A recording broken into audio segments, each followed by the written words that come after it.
About 60% of students at four-year colleges go to public institutions like this one, the University of Massachusetts, Boston.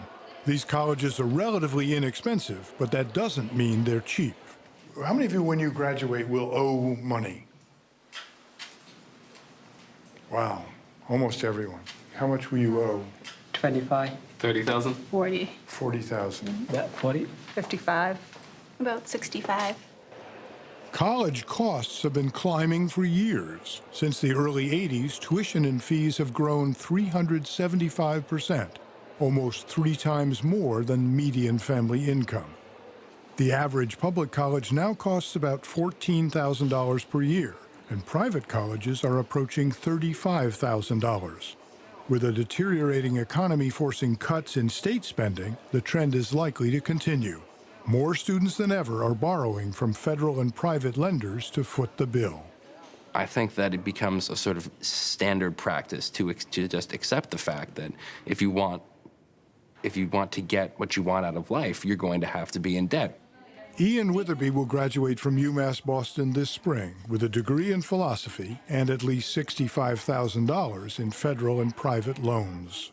How long is it going to take you to pay off the amount of money you're going to owe? I have no idea. Wild guess, off the cuff, 20 years. But you're 24 now.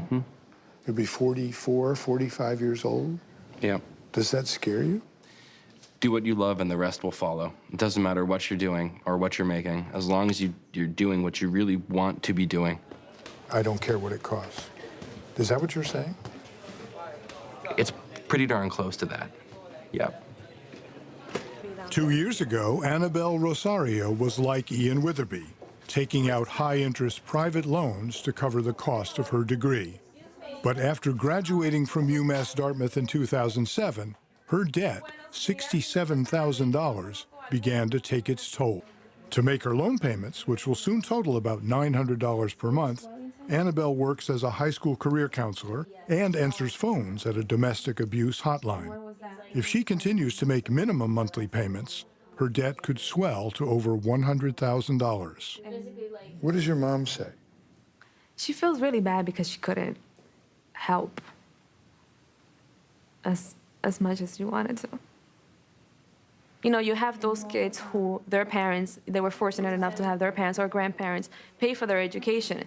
And then you have those kids who were below the income level that, you know, that they couldn't pay for, and then you had the state pay for their education. And then you have people in the middle who get stuck with paying the loans and all these outrageous, like, bills.